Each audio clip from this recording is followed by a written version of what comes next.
But they had those type of fucking sex shows where they would just fuck in the middle. But then they had the special ones when they would fuck in the middle and they had chicks rotating and the windows would open and you could finger them and stuff like that. And, you know, you could, when the window opened. You smell it? Oh. I can bet. Oh. Oh. And then when you walk the fuck out, here comes Johnny Mop with the hot boiling water on the fucking sperm. And you look at that bucket. I remember one day I just looked at that bucket and I'm like, God damn. How many kids are in that fucking bucket? There's a busload of kids in that fucking bucket. Just, but it has changed. It really listen, guys, I haven't lived here in 23 fucking years. When I came to New York to do shows, what do you think? I fucking sightseed? I was a fucking tourist. I got family to see and shit like that, so I never got to see. So for 3 days in a row, I drove down 42nd Street, and the memories that came back to me were fucking, you know, and that's why, like, I was trying to figure out what was wrong with me, you know, the last couple weeks with the journaling. And it came to two things. It really did come to two things. I came back to a place that had so much pain involved when I was growing up. You guys forget, I found my mother on the floor on a hit of acid. Do you have any idea what that does to your mind? I do, because I lived through it. I didn't fucking gank myself even though I wanted to fucking die. I didn't. I kept it together, and the best I could. I knew I was a drug addict, and I did a bunch of bad things. But when I came back here, you know, when I would come back to New Jersey to do comedy shows, it was 3 days. I didn't have a chance to think about what was going on or what happened or what didn't happen. I would be focused on comedy and about seeing my friends and going out to dinner and stuff like that. This move made me look into the fucking closet, guys. It made me look into the closet and look at those skeletons.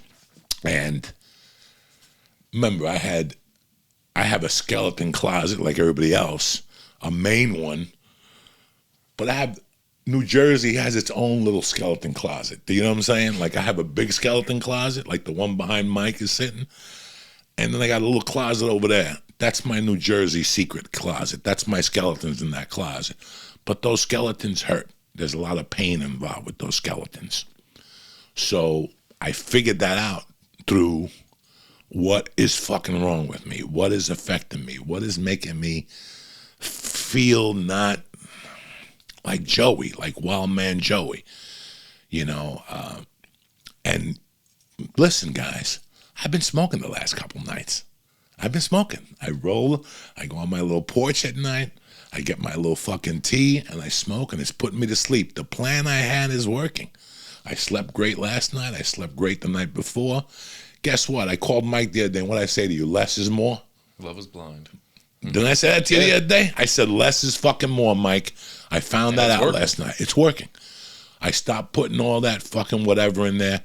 I gave you some ABXs. He sent us a shout out to ABX.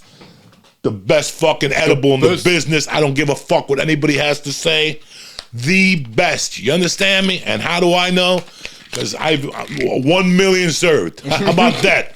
When it comes to ABX, I got the fucking, look at this. And these are the good ones, the Mike. 100s. Oh, yeah. This is the one. Mike don't like the 200s. No, I like the 200s, but those ones hit me. I don't know why. This one hit, the 100s hit Mike. Mike told me that the 100s hit him harder than the 200s, and I started experimenting with it, and I think Mike's got a fucking point. They sent me the 25 milligram sleepy time. Oh, really? Yeah, and I dropped one of those last night with the tea. That's it. No more syringes. How'd it feel? Did you feel anything? It feels good. I'm still, man, the fucking dreams. The skeletons are coming out in the dreams, man.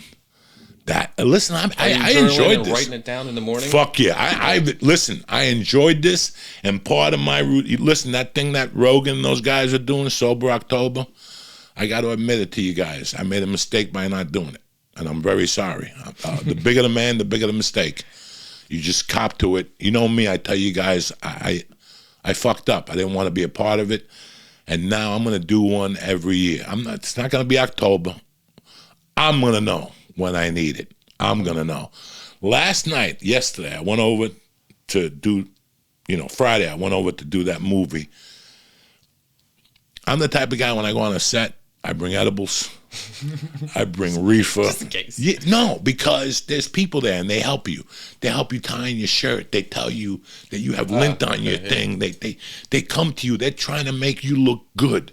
So I always take edibles and always bring weed on sets with me. As soon as I go to the makeup trailer and I see those girls, they start talking.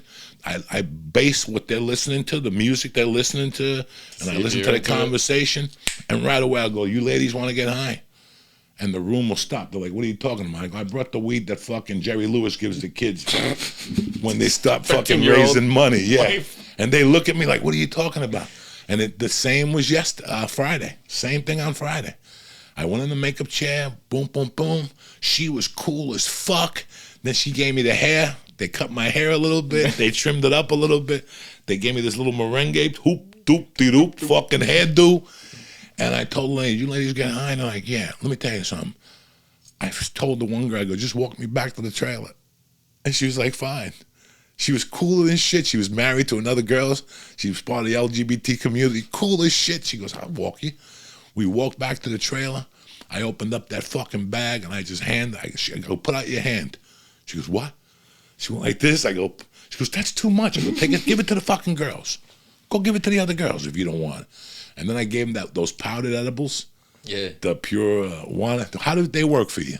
They're all right. I put 2 of them in a water bottle. And I need like I think you need more. 7. Yeah, that's what it was. Because I did like 3 of them. But I gave it to my buddies and they enjoyed it. They said they got nice. There's a new thing called Pure Wana. It comes in a box.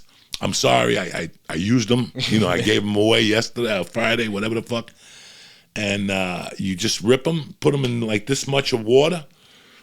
You shake them, and I'll get some more, and I'll turn you guys on to them. I think they're going to be at the ice cream shop because I just referred them to the ice cream shop. And then you got the ADs that walk you. These little young college kids, how much money do you think they make? What do you think, they're getting rich making a fucking movie? You asked them, you get high. When the kid came and got me at the parking garage, you get high, dog? Yeah, I do. Here's an edible. Thank you. Now they're working. That fucking kid stuck to me like glue, bitch. That motherfucker, he wouldn't let nobody talk to me. Get away from him. Go away. He had an umbrella. It started raining. He put an umbrella over me. I'm like, what the fuck?